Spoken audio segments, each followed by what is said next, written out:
Dear ICF members, I greet you all in the name of our Lord Jesus Christ, and it is an honor and joy to bring to you the love of the members of the Armenian congregational churches in Syria. And also it is an honor to be part of the ICF online conference. The Armenian congregationalism started in the heart of the Armenian nation in the year 1846 in Constantinople, in Istanbul. The Armenian Evangelical Church was born as a Reformation movement, and there are many factors which led to the establishment of this church. Some of these factors are the establishment of the Bible societies and the activities of the missionary movements and the spread of Bibles among ordinary people. Secondly, the relative freedom to establish schools, publish magazines, and have access to the Western Renaissance ideas. Thirdly, the reopening in 1828 of Constantinople's Patriarchal School to prepare clergymen for the Mother Church. These factors prepared the way for the Armenian Congregational Church to be born. So on July 1, 1846, the first Armenian Congregational Church was founded in Constantinople by 40 people, 3 women and 37 men. The history of the Armenian Congregational Church can be divided into 4 definite eras. A, 1846 to 1895, this is the period of the establishment and the advancement of the Armenian Evangelical Church. B, 1895 to 1922, this is the period of dark years due to the Armenian massacre organized by the Ottoman Empire. And C, 1922 to 1946, this is the period of transition. And D, 1947 onwards, this is the period of reorganizing the Armenian Congregational Church and the establishments of the church in the diaspora.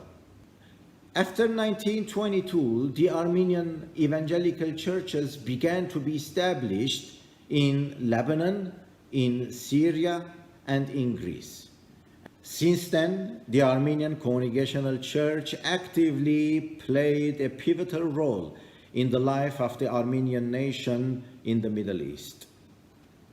I admit that speaking about war and war situation in Syria is not an easy job. In fact, I was here in Syria, in Aleppo, for the last 10 years as the war was trying to attack all the Syrian people. So many people, they have lost their relatives, their dear ones. So many families, they have lost their children, their parents. And many churches were destructed. Many schools were destroyed. Many people that they were displaced from one city to the other, and many refugees, they fled out of Syria. Unfortunately, today we are left with more than 3.5 million children out of schooling system. We have left with 500,000 refugees around Syria that they are trying to find refuge in some places. And more than 10 million of Syrian people that they were left out of Syria, under tents and in different countries trying to find some place to live. And all this destruction in the country is heartbreaking. And overall, the US multi-layer sanctions presented people to have no access to many basic needs for daily living. Sanctions have caused dire humanitarian consequences for Syrian citizens. And over all this, the oil also is stolen from Syria. Our fields are burned by drones that destroy what our daily bread should be. Most countries have stopped giving us food and medication, and the Syrian people are nowadays suffering from hunger. There is no electricity in Syria, there is no water, and the transportation and the safety security issues still persist.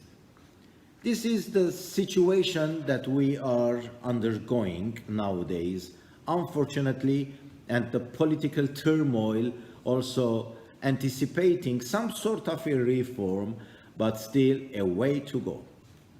Over 10 years of conflict and displacement have taken a severe toll on the families across Syria. The inflation combined with loss of livelihoods and depletion of financial resources have made our youth especially vulnerable, with many forced to work to support their families. It was necessary to empower people to change their own future by protecting them from the effects of war, promoting psychological support, and stimulating education, enabling them to strengthen their self-confidence and to build positive relationships with their peers, family, and wider community. In the humanitarian section, we have tried to distribute food parcels, shopping coupons, clothes, hygiene kits for more than 800 families around our churches.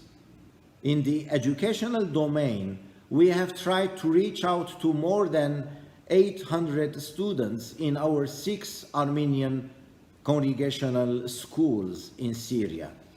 And in that matter, also, we have distributed stationery kits and school handbags to marginalized students as needed. Financial assistance was given to Armenian university students. Healthcare domain is another aspect of our ministry. When the war was very much intense in Aleppo, especially in our surrounding, we have seen so many destruction and so many victimized people, as well as so many injuries. And unfortunately, those years, Aleppo was lacking hospitals and doctors. And we had the vision to establish a polyclinic where can be a mobile assistance for all the needy and the injured people. Nowadays, the clinic operates in 26 experienced and highly qualified health team members in 13 different specialties. As far as the developmental projects are concerned, we have supported and initiated vocational training programs, and this program helps the youth to reach their full potential and increase their employability. It also enhances the livelihood conditions of vulnerable people through vocational training activities. We have initiated also business startup trainings, a small enterprise for needy families to finance their small businesses in order to improve their financial situation.